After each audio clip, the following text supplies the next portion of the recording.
So thank you so much for attending today's webinar. My name is Sean Devine. I'm a technical sales specialist for Global Test Supply. For joining the webinar via Global Test Supply University. Today's topic is going to be the importance of carbon monoxide and combustion testing in partnership with Testo. We kindly ask that you mute your microphone for the duration of the presentation. The presentation is going to last about 40 to 45 minutes, and then at the end we're going to have time for a Q&A session. But we encourage you to ask your questions at any time, so simply use the chat feature and we're going to get to your questions at the end during the Q&A period.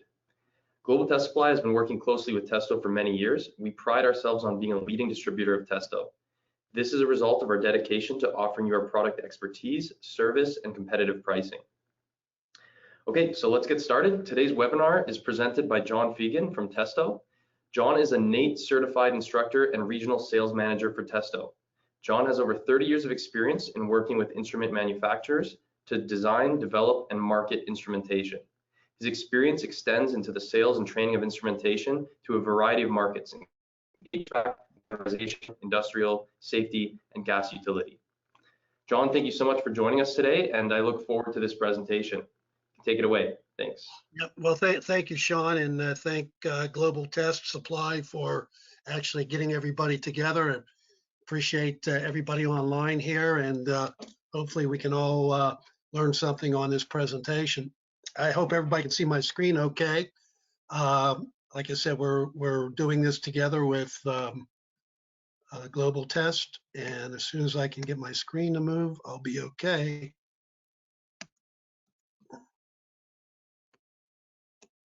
There we go. Everybody hopefully on board here knows a little bit about Testo. I'm not going to go into the details of Testo. We are the largest manufacturer of combustion analyzers, and we have a lot of dedication to new products and new product development. One thing I do want to touch briefly here is the IS 17025 quality standards, and what that means is that our, especially in our combustion analyzers, that we have international standards that we have to align with, and that is the quality standards, the test procedures, so that every instrument that we manufacture, every instrument that we repair or service or calibrate is done under these standards of these quality standards. And the reason why that is done is so that the instruments are designed to meet the accuracy of what we say they do. That's one thing about the Testo instruments is the accuracy of our sensors, German ingenuity, things of that nature. They put a lot of effort into getting the best measurements possible out of the technology that we're using.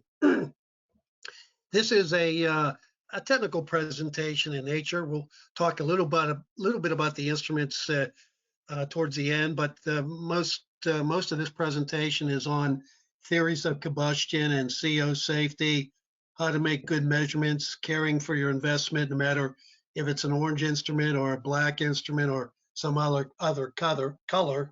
It is a technical presentation. Not much of a product presentation here. It is what we call a NATE certified program, which is a North American testing of excellence. This is worth 2 credits. At the end of the presentation, I'll go through the details if anyone's on board here that is a NATE certified,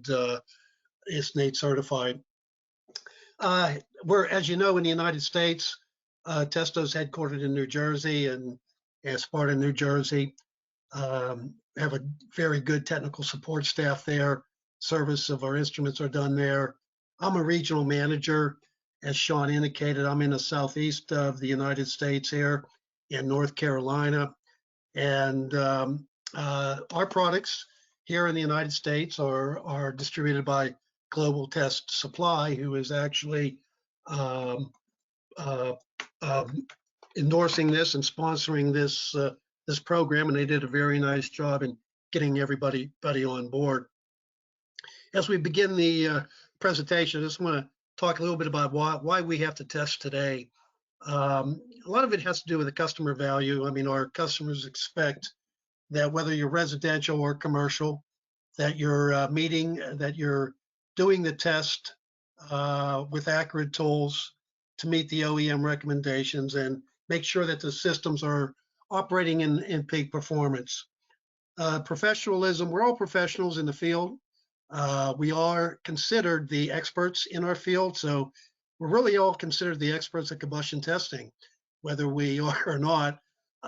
We need to know the specifics of some of the conditions of combustion processes, how to tune combustion processes, safety-related issues, and things of that nature. We've got to have a little bit of the terminology, understand the relationship of gases, and hopefully you'll have a better understanding of that when we complete this presentation.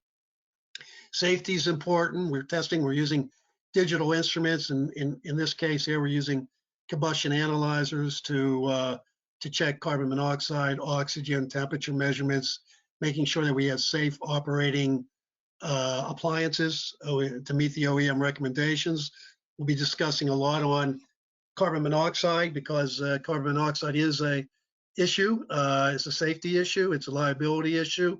And we all need to know about carbon monoxide because a appliance can, if not tuned properly, can produce carbon monoxide. And the last thing here I want to talk about is profitability. You know, we're all here too to make some profit for our company or for ourselves. And we want to make sure that we do the job right the first time. When we're on the job, we don't like callbacks, and certainly combustion analyzers help in that way because we're taking the measurements before and after, during the test and during the operation, and we can determine quickly if we have problems on the combustion side of the appliance. Today we have, I think today everybody's pretty busy on the commercial side and on the residential side. But we're always there's more boiler tune-ups today. We're doing a lot of energy assessments on boilers and furnaces, and a lot of it has to do with fuel savings and the fuel cost and what's in the future with our fuel cost, whether it's oil or gas or other fuels. More awareness on combustion safety. I think our industry, the customers and the homeowners know and have more awareness of combustion safety, carbon monoxide specifically, and we'll be going through that. Preventive maintenance scheduling is a key factor. Everybody's doing more preventive maintenance. The combustion side of the business has been good in the past year with a lot of the companies that we manufacture products for, and also demonstrating environmental compliance.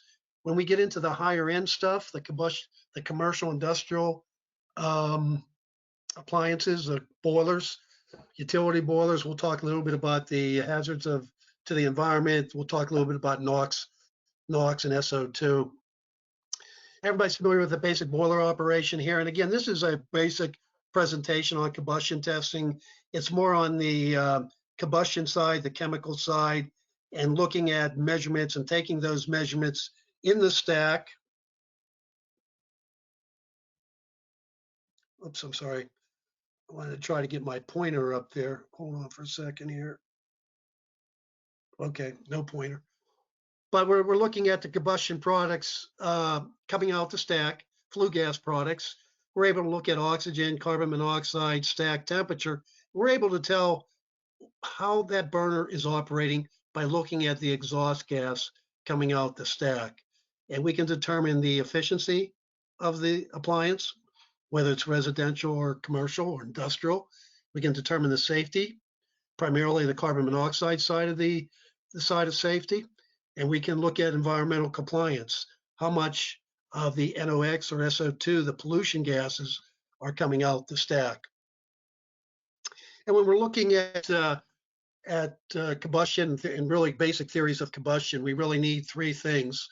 It's called this fuel triangle. We need the air, we need fuel, we need an ignition source, and then we have the combustion byproducts. Air is made up of, most of you know, hopefully, of 21% oxygen. So 21% oxygen in air. If we all take a deep breath of of air, we'll be breathing 21% oxygen. And hopefully, If you're in a well-ventilated area, you should be breathing in 0 parts per million carbon monoxide. So 21% is a very important number to remember, because two things. Our boilers, our burners, whether they're residential or commercial, are bring in 21% oxygen. That's the basics of combustion testing. We need oxygen to promote the combustion testing. When we turn on our instruments are turned on primarily in fresh air. Air is made up of 21% oxygen, and we're using that 21% oxygen to calibrate the oxygen sensor in our combustion analyzers. So 21% is the starting factor. When you turn an instrument on, you're going to read 21% oxygen. You're going to have an ambient air temperature reading of 70 degrees, 75 degrees, 80 degrees Fahrenheit, whatever it is. And you should be reading 0 ppm carbon monoxide. That's a fresh air environment. In addition to air coming into the burner, obviously we got our fuels, natural gas, liquids, solids, and we'll be talking a lot about gas and fuel oil, natural gas and fuel oil during this presentation. And we also know that we need a source of ignition to generate the heat to create the combustion process. As you see here, this is a diagram of a boiler, and I do also have diagrams of residential furnaces as well. But what we have here is we got fuel, we got air, and air is made up of 21%. So we're taking in the air at 21%, but we really have a balance of oxygen coming out of our stack. We don't have the 21% because the 21% is being used in our combustion process. And we don't use all of it. We do have a balance of oxygen coming out anywhere between 3, 6, 7% O2. Carbon dioxide over here is a byproduct of combustion. It's a typical byproduct of combustion. We have it every time we have combustion, we have CO2. And we also have H2O, which is water. We also have heat. Heat is a result of the combustion process. And certainly we have heat, which is not used in the combustion process, going out the stack, and we call that stack temperature. Balance of oxygen, nitrogen, carbon monoxide, and smoke. Carbon monoxide and smoke are something we minimize in the stack gases. We measure smoke with a smoke pump. We measure carbon monoxide in our combustion analyzers. And as we go through the presentation, you'll see the relationship of air and oxygen and carbon monoxide all together. Then the last thing here is the NOx and the SO2. They're environmental gases, so we also can measure those.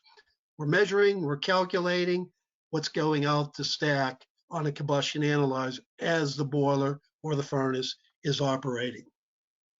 There are really two conditions that you can have in a combustion process, and that is a complete combustion and incomplete combustion. Complete combustion means that we have enough air to support the combustion process. And that's why we always say we have a balance of oxygen in our stack gases. If you put a probe of a combustion analyzer into the stack gases, you should read a certain percent of oxygen. You should not read a high percent of 18 or 21 or 18, 16, 15, but anywhere between 4, 7, 8%, depending on the boiler or the furnace that you're on, because all that oxygen is not being utilized in the combustion process. If it was utilized, then we would have another condition, which is high concentrations of carbon monoxide.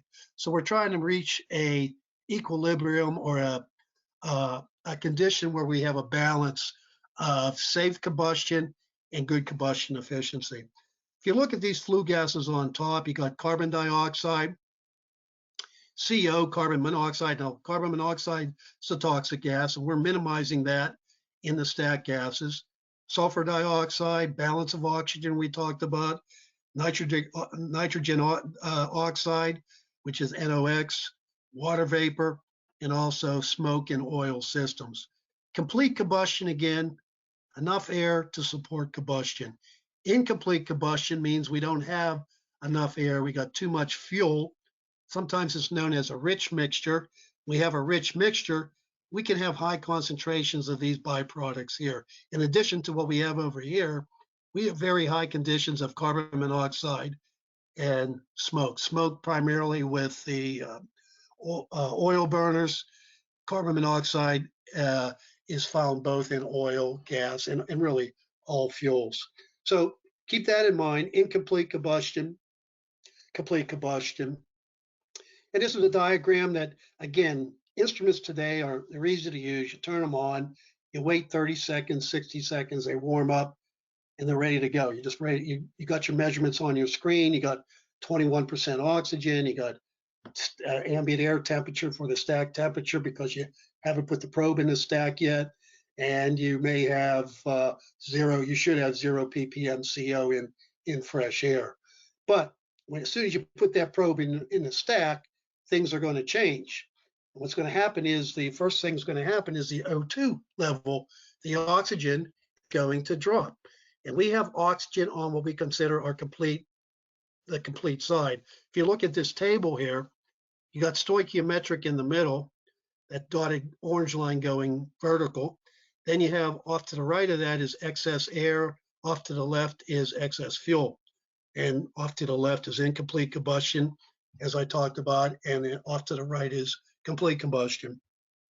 So that if we add air to a burner, what happens to our O2 level in our flue gases? It's going to go up. So we're on the excess air side, and as we add excess air to the burner, our O2 reading, or measured O2 reading in the flue gases from a combustion analyzer, is going to increase. Conversely, the CO2 drops. Carbon dioxide is a calculated value that most instruments will calculate CO2. You can measure CO2. It's more economical for us to calculate CO2 because there's a direct relationship between as oxygen increases, CO2 decreases with a specific fuel.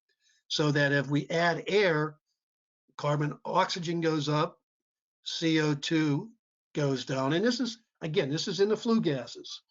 And then the last thing is the carbon monoxide reading.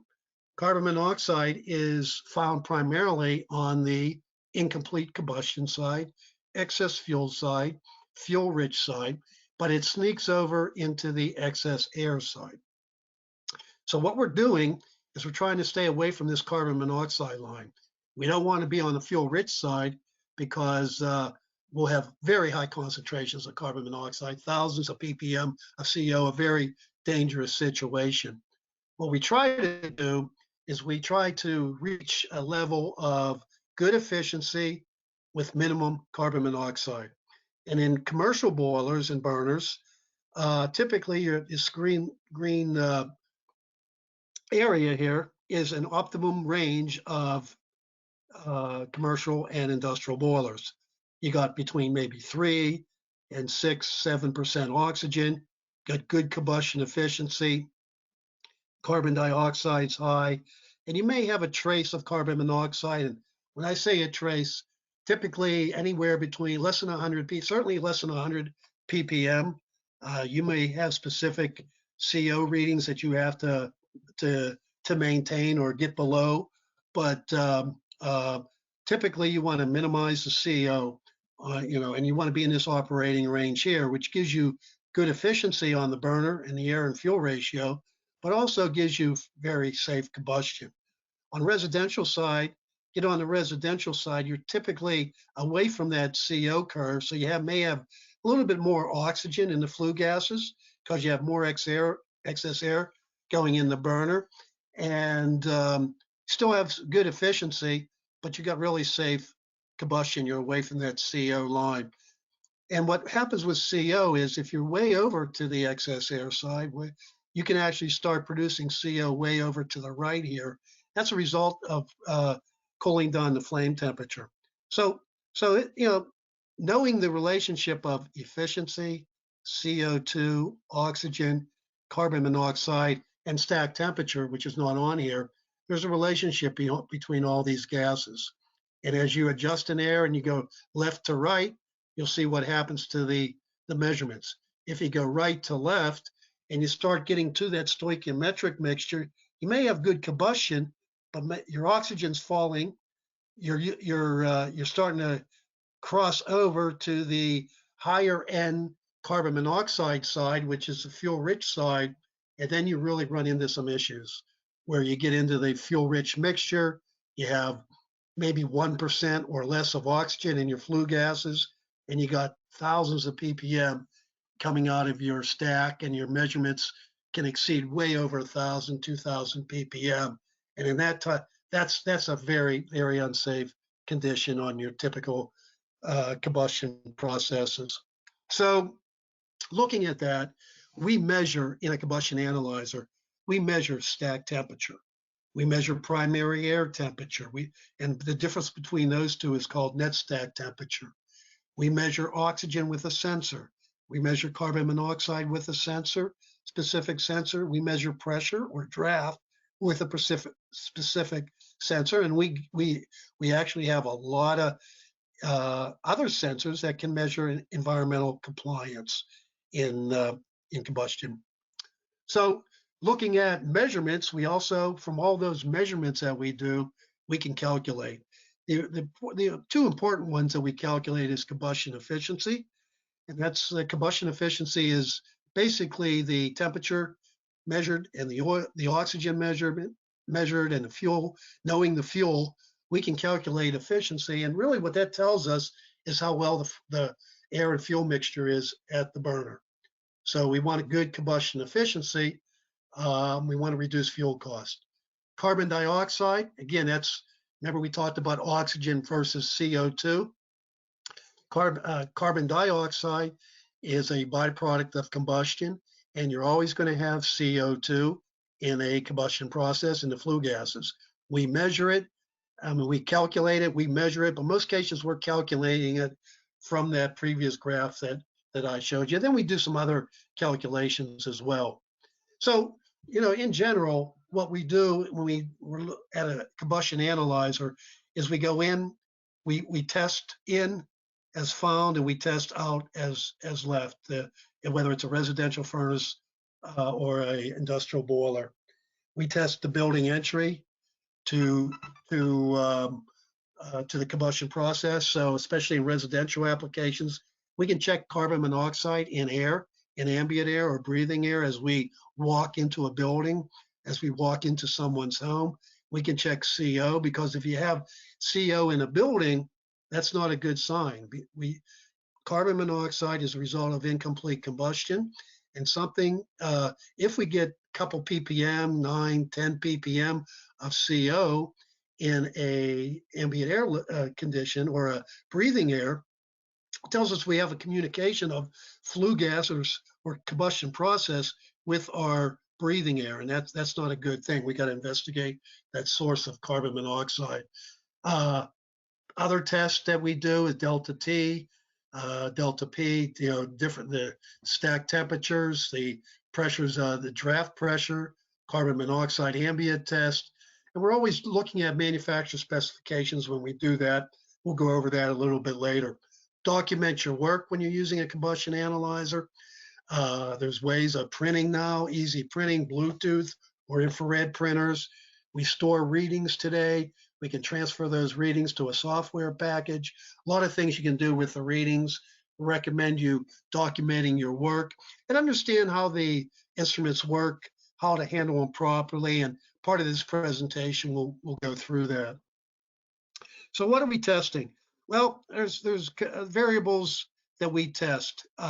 We can test the pressure. We can test the gas pressure. Setting the natural gas pressure on a residential furnace, for instance, to the 3.5 inches of water column that manufacturers recommend and spec. We can calculate excess air. We can measure, as we talked about, temperature at both an ambient air, which is your primary air temperature going into the burner, and we can measure the stack temperature together and separately. We can determine the pressure, the proper venting in a furnace by looking at the draft measurement, making sure those flue gases are going out at a specific rate from the combustion process. We can measure oxygen, and that, as we talked about, determines complete combustion. That's an important factor in measuring flue gases. Carbon dioxide is another way. Carbon dioxide is a calculated value that we measure in percent. Carbon monoxide, as we talked about previously, is a deadly gas as a result of what we talked about, incomplete combustion. And we measure carbon monoxide in ppm because, as we'll go through a little later, it is a pretty deadly gas, and it doesn't take very much carbon monoxide in air to become lethal to an individual. And then certainly efficiency. We're calculating combustion efficiency of the burner, of the process itself. We're looking primarily at the air and the fuel and how well it's being mixed together. Okay? Ambient CO is very important. Let's just talk a little bit about CO for a while. Typically, if you're checking carbon monoxide in flue gases, you can also check carbon monoxide in the ambient air. And a lot of contractors are checking the living spaces, checking the combustion air zone, or CAZ, what they call. They're checking if any levels exceed 100 ppm. Ambient air levels can exceed 100 ppm. CO levels, that means they got to evacuate the occupants. It's a very dangerous situation when someone is breathing in 100 ppm CO. Typically, rooms are ventilated very quickly when they reach around 35 ppm. And there's a lot of limits and compliance issues on CO in ambient conditions. I'll get through a little bit of that in a few slides after this. Draft is the other, certainly draft is important to measure. Combustion analyzer, specifically Testo, has a pressure sensor in our combustion analyzer. It can measure the draft going out the stack.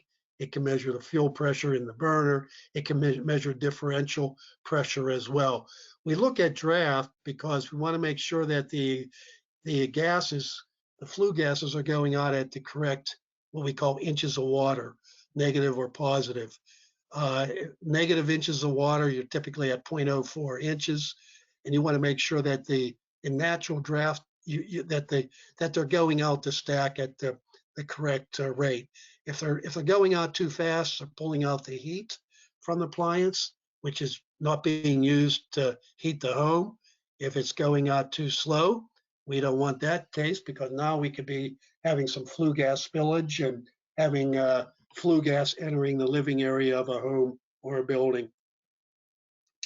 Back to CO again. The CO is, again, a result of incomplete combustion, too much fuel, not enough air, and any burning appliance, automobiles, boilers, space heaters, fireplaces, anything that has any fuel can create or generate carbon monoxide. The question that we have is that we gotta make sure that we minimize the carbon monoxide in the flue gases, and typically that's less than 100 ppm CO. In room air, in buildings, typically our target is 0 parts per million in buildings, and where people are living or people are working in buildings. As we get into the heating season, which in a lot of cases, I'm in North Carolina, so we don't have very much of a heating season, although we did get snow, believe it or not, a few weeks ago, but it's melted. But in the United States, for instance, we do have a high number of deaths per year. And we do have a lot of people going to the ER for visits. A lot of this is, it could be involved with heating systems, could be involved with automobiles, anything that generates carbon monoxide, any combustion process can, if not properly serviced or installed, can create carbon monoxide. And you'll notice there, as far as in the United States, I think that's what most of you are from here in the United States. Here in the South, we have 33% of the fatalities here in the South. And one reason why I think that is number one, we use a lot of generators down here when hurricanes come through, which is a source of carbon monoxide. But the other thing is we don't do very much testing here in the Southeast on flue gas appliances. And up Northeast, much longer, colder winter, and there's a lot more flue gas testing up there, carbon monoxide testing, and typically those readings are lower in the Northeast percentage-wise than in the South. Keep in mind, though, that we're looking at carbon monoxide again. Too much fuel, not enough air. Don't get confused the two gases, CO2 and CO. Carbon dioxide, again, if you looked at that graph, there's always carbon dioxide in the combustion process. We breathe out CO2 when we exhale. Carbon monoxide, on the other hand, is minimized in flue gases to less than 100 ppm or less, and we should not be breathing out carbon monoxide. Carbon monoxide should be at 0 ppm in ambient air conditions. Carbon monoxide, you guys probably know this already. Just a review, can't smell it, can't see it, can't taste it. It's a poison gas, and it mixes very well with ventilation currents and building pressures in homes. It means it moves very well in homes. Signs of carbon monoxide poisoning.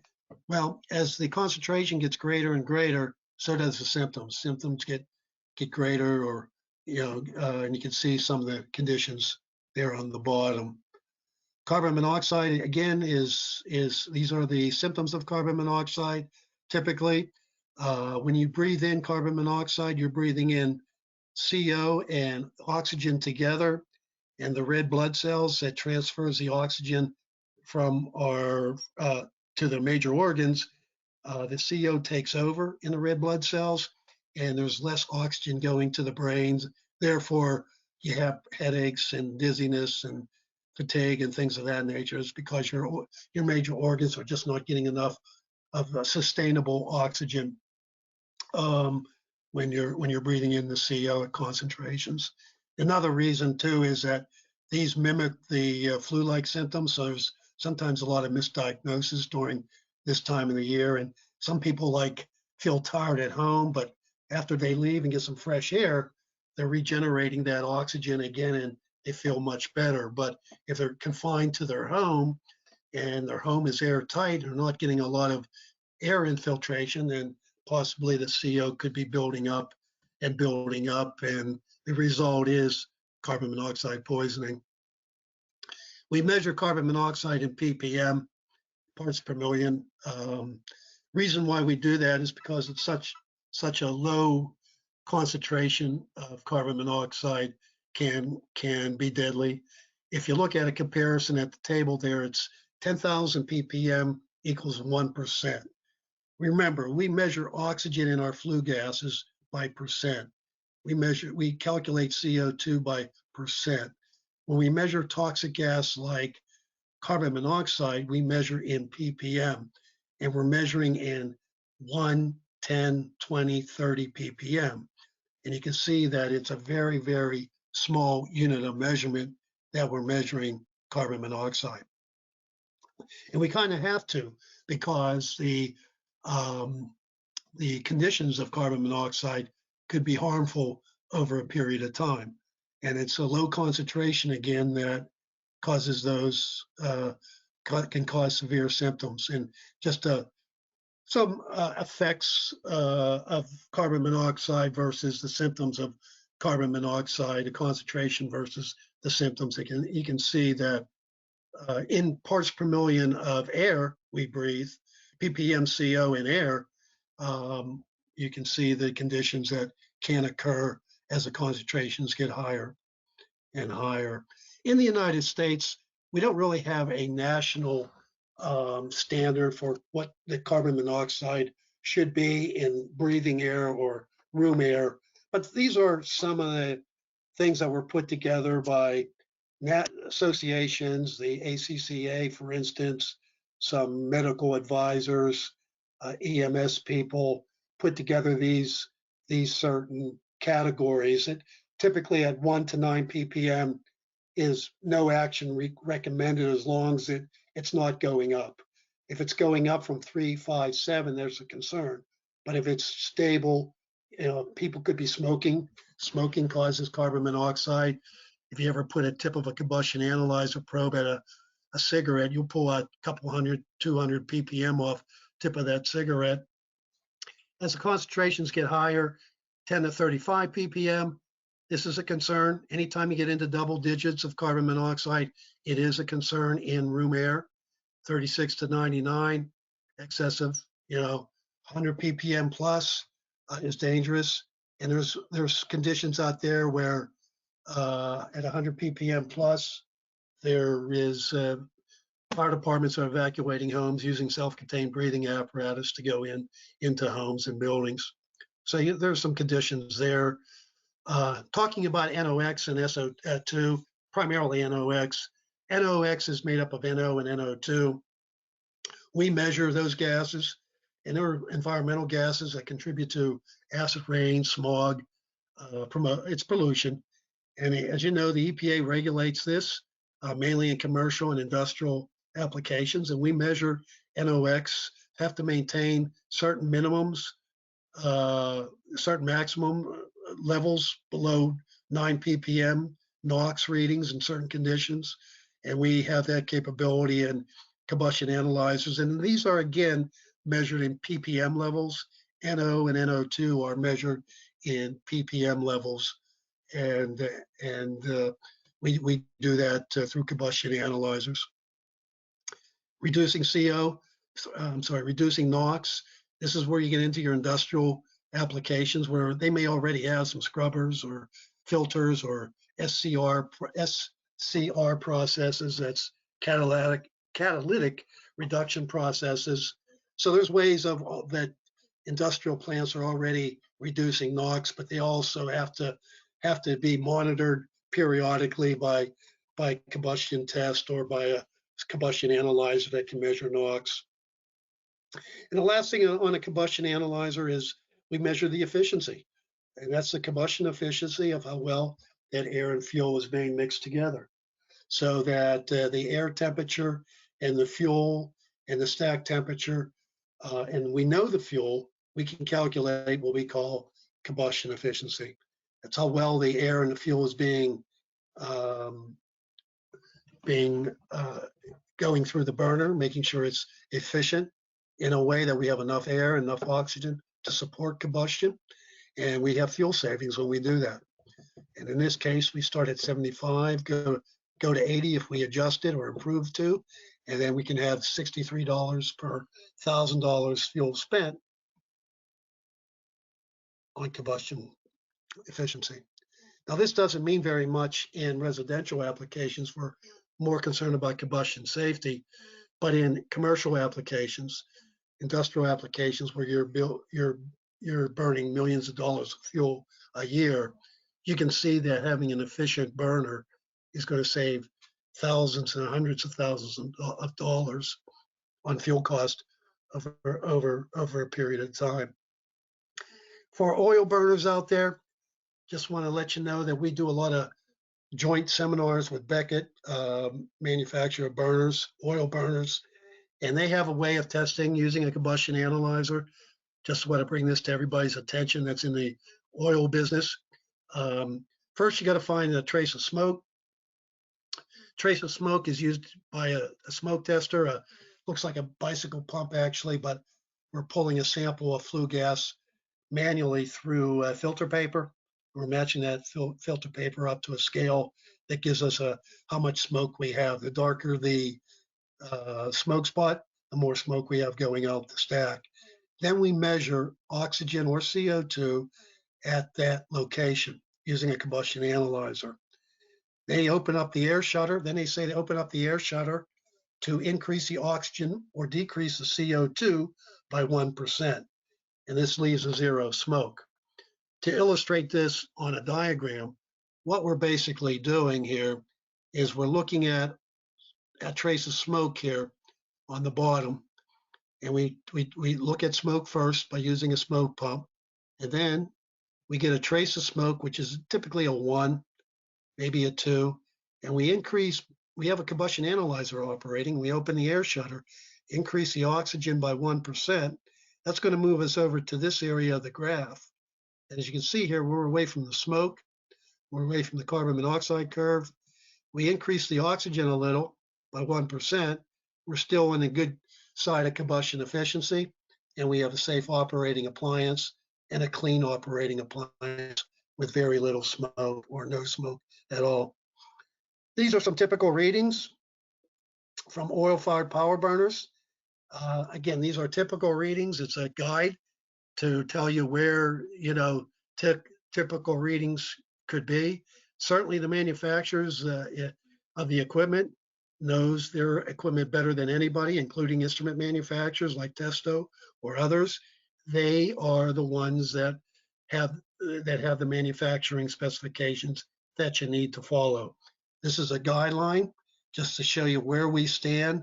I just point out here, less than 50 parts per million of CO on oil burners, less than 100 in this case on gas-fired power burners, 3 to 6 on oxygen, 8.5 to 11% on carbon dioxide, 275 to 570 on the stack temperature and draft conditions.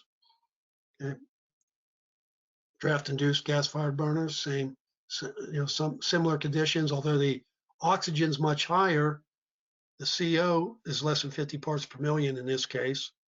Stack temperatures range anywhere from 325 to 400. High efficiency is, what we're doing is reducing the temperatures, the stack temperatures down to 125 degrees, and that allows us to increase the efficiency, maintaining oxygen readings between 5 and 7, and carbon dioxide between 7 and 8.5, and carbon monoxide, again, less than 50 parts per million. A lot of these residential furnaces are less than 50 ppm or less, and making sure you have good draft going out the stack to make sure that those stack gases are being vented in the atmosphere. On boilers, again, the testing of boilers using a probe assembly is in the stack above the draft diverter or around the breech of the stack itself. Down here, you don't want to get too far up the stack. You want to get closer to the combustion process, less dilution, less better accuracy on the combustion efficiency. Some other things, you want to get into the stack gases about 1/3 to a halfway into the stack gases, into the stack itself, and take your samples. In atmospheric furnaces, you're going in draft diverters to check combustion efficiency, but also you're checking around the burner, you're checking draft, you're checking fuel pressure, all with the combustion analyzer. You're checking around in the combustion zone for carbon monoxide. Again, in CO, in ambient air conditions, we want to maintain single digits. Target is 0 ppm CO. Some other conditions here, condensing furnaces here. Again, the key is following the manufacturer's specifications. And with the combustion analyzer, we're doing a lot of different things. We're measuring stack temperatures, 1,000 degrees or higher, draft gauges, we're measuring pressures. We have electronic analyzers, calculates efficiency. All this is in one instrument today. You're not using different instruments for different measurements. This is all in one instrument. So if you look at a diagram of a combustion analyzer, we're in the flue gases here. We're pulling out probe and hose assembly. Probe assembly could be 13, 14 inches long. Hose assembly could be up to 25 feet long. So the important thing is that we have, and remember that thermocouple is right here in the stack gases. So we're instantaneously measuring the stack temperatures, but we're pulling back the flue gases through a probe and hose assembly and into the sensors themselves. And the last place that the flue gas goes is really through the sensors before it's exhausted out of the instrument. So you got oxygen, CO, NO, then you get into these other gases here. Typically with two gases, oxygen and CO, you can do a good job with checking combustion efficiency and combustion safety. You start getting into environmental measurements where you need to measure NOx, then you may have to need a NO sensor, an NO2 sensor, or beyond that. But basic combustion on boilers and residential applications, measurements are typically oxygen, CO, temperature, and draft. Just make sure that you don't have any leaks in your probe and hose assemblies when you're sampling. Any type of dilution from outside air is going to change the condition of your measurements when on your instrument. Combustion handlers are used a lot today for not only flue gas monitoring, but ambient air CO testing, as we went through, and positive and negative pressure testing, draft testing. The basics of these instruments are batteries today, lithium-ion batteries. Be careful with cold storage on these instruments. Typically, I say 32 degrees Fahrenheit, 0 degrees Celsius storage temperature. They are very robust, but as you get into very extremely cold temperatures, below 32 degrees, below 0 degrees Fahrenheit, then you get into freezing very cold temperatures, which have an impact on the sensors and the batteries and LCD displays. And don't forget about condensation, so that when you go from a very cold environment to a warm environment, you can have some condensation. And keep water traps clear, particulate filters. We have filters too that need to be cleaned, and the filters are replaceable. They're visible, so when they turn black, it's time to replace the filter. They get dirty from the inside out. Just again with the CO sensor, I like to stress to you on the CO sensor, extremely accurate down to 1 ppm. Try not to overrange the CO cell. With Testo's instruments, the range is around 4,000 ppm. But before you reach 4,000, pull the probe out of the stack or set your instrument up to shut off. Because what can damage a CO cell is primarily a high concentration of CO. It's a bad condition. Boiler hasn't been checked. You put the probe in the stack, it shoots up to 1,000, 1,500, 2,000. Pull the probe out because you've exceeded the range of the CO. Number one, you should be less than 100 ppm, and you can damage the CO cell as a result of that, because we're measuring down to 15, 20, 5 parts per million. And if we see such a high concentration, it could damage that cell. Calibration on your toxic gas sensors, Testo recommends once a year. Self-calibration on the O2 cell. What means is every time you turn the instrument on, you're calibrating the O2 cell to ambient temperatures. Warranties have really increased. Cost of ownership has gone down on these instruments over the previous years. Certainly over the last 10 years that I've been involved, a lot of the sensors are lasting much longer. Warranties go up. We have sensors that have four-year warranties now on some of our instruments. And a lot of safety factors are built into the instrument. Pumps and printers, again, I can't speak enough about pumps can be replaced, but typically don't need to. Printers, you have Bluetooth printers now. You have infrared printers, very durable, they come in hard carrying cases. Everything's self-contained, everything's protected. Wi-Fi connection. We already talked about here, but you see an inside of an instrument here with two gases, CO and oxygen, and the pressure sensor. That is for two gases, a good combustion analyzer. Probe and hose assemblies. We have one hose, and if you look at the connection here, one for flue gas, one for pressure, and a connection for the thermocouple. These are really rugged probes that they're hard to damage, crack, things of that nature that could cause some issues. Some testing issues here, just some basic tips on your analyzers. You have a multi-function instrument, basically. You do got to know about the relationship of combustion gases. Hopefully we went through a few of those. And keep in mind that your instruments are extremely accurate tools when used properly. Combustion, some other, don't overrange your sensors. Keep your water traps clear of water, filters clean.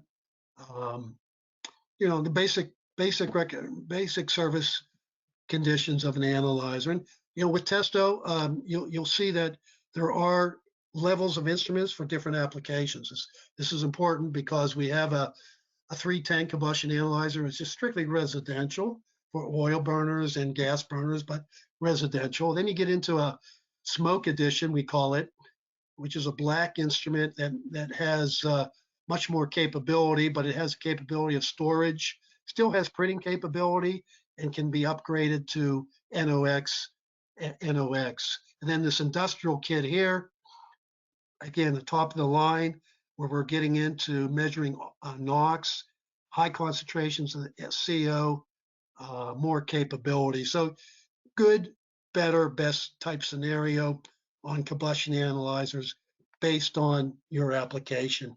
And certainly Testo or Global Test Supply can help you with your application. Before I come to a conclusion on this, I just want to mention that this is a NATE class, and typically it takes a lot longer, but I try to condense it for you. That's why I'm speaking kind of fast right now. But just send your information to me, your name to me, your ID number, which is a 7-digit NATE ID number, and send it to jfeigen@testo.com. And as I get into the last slide, I'll pass it over to Sean for any questions. Yeah, thank you so much, John. That was great. Very informative. Everyone, it's time for you to take advantage of having an expert like John with us here to answer any and all questions you may have. To send in a question, just please use the chat feature. And please note that if it's any product-specific questions, such as pricing or availability, we encourage you to visit our website, globaltestsupply.com. There you're going to find a list of our products, pricing, availability, technical specifications, as well as all our contact info and the different ways that you can connect with our technical support staff. We'll be happy to address any and all questions that you may have. All right, John, so I'm going to see what's come in so far. Okay.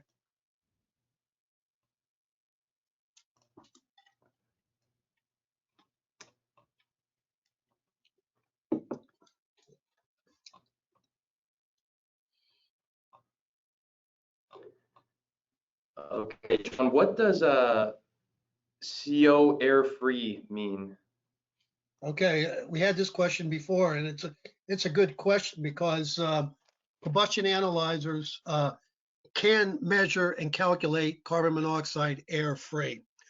Carbon monoxide air-free, you need to have an oxygen sensor and a carbon monoxide sensor together. So that's part of the combustion analyzer. Those are the two sensors primarily in a combustion analyzer. And what we're doing is we're saying, what if I'm reading ppm CO at 50 parts per million, and my oxygen rating is 4.5% in my flue gases. What carbon monoxide air-free means is that it's saying, what would my CO be if I had 0 oxygen instead of 4.5? And that's the calculation that we do. CO air-free is always higher because it's taking out the dilution factor of air or oxygen. Perfect. Yeah, thanks, John. That answers that, I think. Barb, I see your question about the webinar recording being emailed. We will be sending everyone on this webinar an email of the recording shortly. I think it's within 2 to 3 days. So you'll have a recording there that you can consult at any time. John, this is a little products related, but which Testo combustion analyzer can measure NOx on boilers? You cut away a little bit. You said which combustion analyzers measure NOx, NOx? Yeah, NOx on large commercial boilers. Yeah, that would be the higher end 300. We call it the professional series. That has the capability of measuring NOx between, I think it's 0 to 2000 ppm, NOx, oxygen, and carbon monoxide. Now with the carbon monoxide in the high end, what we do is we can measure up to 30,000 ppm CO. And we do that by means of a dilution pump that dilutes the CO in the sample, and we can actually calculate what the CO is at higher levels. So a professional 300 Testo combustion analyzer measures the NOx and measures, it's designed for higher level commercial and industrial boiler operation.